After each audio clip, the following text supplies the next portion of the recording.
4월 1일 수요일 새벽입니다. 오늘 같이 기도하실 말씀은 마태복음 21장 23절에서 32절까지입니다. 그 중에 24절 봉독해 드립니다. 예수께서 대답하시되 나도 한 말을 너희에게 물으리니 너희가 대답하면 나도 무슨 권위로 이런 일을 하는지 이르리라. 아멘. 오늘 고난주간 특별 새벽기도 두 번째 날입니다. 어제는 성전에서 하나님의 집을 거룩하게 여기지 않고 또 비둘기 파는 사람, 또 돈을 바꿔주는 사람들로 인해서 더럽혀진 성전을 예수님께서 다시 회복시키시고 어떤 믿음으로 살아야 하는지에 대한 말씀을 함께 나누었죠. 오늘은 계속해서 그 다음으로 두 번째로 주님께서 하신 일에 대한 말씀입니다. 성전에 가서 다시 이튿날 예수님께서 말씀을 전하실 때 사람들에게 말씀을 가르치실 때 대제사장과 백성의 장로들이 예수님께 항의를 하죠. 무슨 권위로 이렇게 하십니까? 있는 그대로 읽어드리면 네가 무슨 권위로 이런 일을 하느냐? 이렇게 누가 이 권위를 주었느냐? 하고 예수님께 쉽게 표현하면 항의를 하고 그러니까 대적을 한 것이라 할 수 있겠습니다. 왜 성전에 와서 분란을 만드느냐 하는 것이죠. 비둘기 파는 사람 이런 사람들을 내쫓고 상을 얻고 또 이렇게 기존 기득권 세력이라고 하는 대제사장, 서기관, 장로 이런 사람들과 이렇게 맞지가 않으니까 항의를 하고 하는 거죠. 누가 시켰느냐? 이렇게 할 때 예수님께서 그들에게 하시는 말씀은 권위를 인정하지 않는 그들을 보고 요한의 권세가 어디로 왔느냐 하고 질문하심으로 오늘 말씀은 권위와 믿음에 대한 내용이라 이렇게 정리를 할 수 있습니다. 믿음은 좋다 하면서 하나님의 권위, 예수님의 권위를 인정하지 않는 사람들에게 주님께서 이렇게 말씀을 전해 주시죠. 우리도 이렇게 권위라는 측면과 믿음이라는 것을 연결해서 어떤 것이 과연 제대로 된 믿음이고 하나님은 어떤 믿음 가운데 역사하시는지 이런 것을 살펴보시고 기도하면 되겠습니다. 우선은 23절에 보시면 성전에 가서 가르치실 때 대제사장들과 백성의 장로들이 나와 이르되 무슨 권위로 이런 일을 하느냐? 누가 이 권위를 주었느냐? 단순한 질문이 아니라 권위를 인정하지 아니하겠다 하는 거죠. 하나님은 항상 권위에 순종할 때 은혜를 베푸시는 것을 볼 수 있습니다. 대제사장, 서기관, 백성의 장로들이 성전에 오신 성전의 주인 되신 예수님을 제대로 알지 못하고 권위를 인정하지 않고 오히려 따지듯이 누가 이런 권위를 주었느냐? 무슨 자격으로 이런 일을 하느냐? 할 때 예수님께서 그들에게 요한의 권위를 이렇게 되물어 가시면서 하나님의 권위가 어떠한지를 이렇게 깨닫도록 이렇게 보여주었습니다. 그러나 결국은 그들은 권위를 인정하지 않죠. 성경에서 보면 항상 우리가 주기도문으로 대개 나라와 권세와 영광이 아버지께 영원히 있사옵나이다 하잖아요. 하나님께 권세, 권위, 능력 있음을 고백하는 것이 주기도문이죠. 믿음이라고 하는 것은 권위를 인정하는 것에서부터 시작하는 것입니다. 하나님의 권위를 인정하는 것이 곧 믿음의 시작이죠. 하나님도 권위에 순종하고 인정하는 자에게 은혜를 베푸십니다.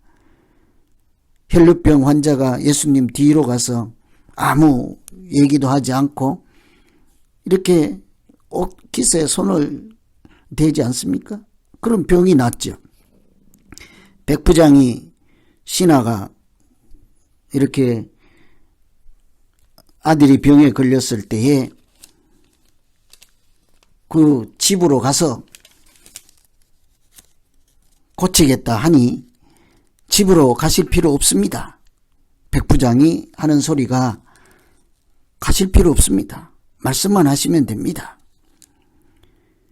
중풍병에 걸린 사람들이 지붕을 뚫어서 지붕에 구멍을 내고 환자를 내리잖아요. 이런 것들이 다 어떤 모양입니까? 어떤 공통점이 있겠습니까? 하나님의 권위를 전적으로 인정하는 태도이죠.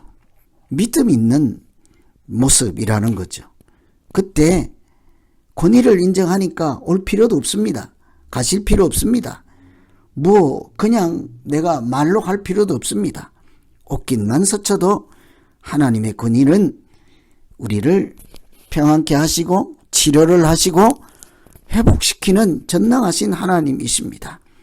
그런 믿음이 있을 때 사람들이 다 하나님의 은혜로 낫게 되잖아요. 하나님은 이처럼 권위에 순종할 때 역사하시고 은혜를 베풀어 주십니다. 뿐만 아니라 하나님은 믿는 자들에게 하나님의 권세를 또한 맡겨주시죠. 믿음 있는 사람들에게는 하나님의 능력, 하나님의 권세, 하나님의 권능이 나타나게 하신다 하는 말씀입니다. 그래서 제자들에게도 영접하는 자, 믿는 자에게 하나님의 자녀가 되는 권세라고 했죠. 제자들을 불러 모으시고 귀신을 제어하고 병을 고치는 능력과 권세를 주신다고 하였습니다. 모든 믿는 자들에게는 이런 표적이 따른다. 내 이름으로 귀신을 쫓아내고 방언을 말하고 뱀을 집어 올리며 독을 마실지라도 해를 받지 않는다. 손을 얹은즉 나으리라. 병든 자에게 손을 얹으면 나으리라. 똑같이 하나님의 권세, 능력, 은혜가 제자들을 통해 믿는 자들을 통해서 나타나게 하신다 하는 거죠. 그래서 우리가 실제로 오늘 본문 말씀에도 보면 권위에 대한 논쟁이라고 하지만 대제사장 이런 사람들이 누가 이런 권위를 주었느냐 할 때 예수님은 마지막에 아들의 비유를 들며 큰아들과 둘째 아들이 아버지의 말씀에 따라 밭에 가지 않겠다 하고 간 사람, 간다 하고 안 간 사람, 결국은 누가 더 제대로 된 아들이냐 이렇게 묻지 않습니까? 결국은 간 사람, 그 둘 중에 누가 아버지의 뜻대로 하였느냐, 싫다고 하고 뉘우치고 간 사람이 제대로 된 아들이라 이렇게 얘기하며 이것이 모두 권위의 문제는 믿음과 결부된다 하고 그 마지막에 가서 결론을 맺지요. 요한이 의의 도로 너희에게 왔거늘 너희는 그를 믿지 아니하였으되 세리와 장녀는 믿었으며 너희는 이것을 보고도 끝내 뉘우치지 아니하였다.